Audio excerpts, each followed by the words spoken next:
Welcome back guys for our third part ng Do Cake Ube Mango The Making. Ito na guys, i-beat na natin yung egg whites.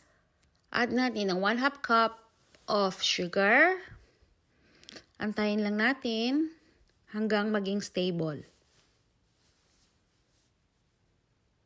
Dapat ganito yung mukha niya guys, ang texture. At saka ilipat natin sa isang malinis na container.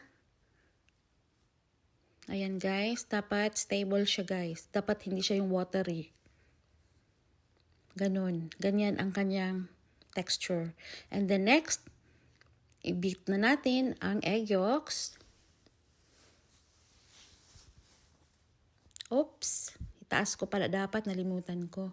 So, egg yolks, i-beat natin siya from medium to high speed.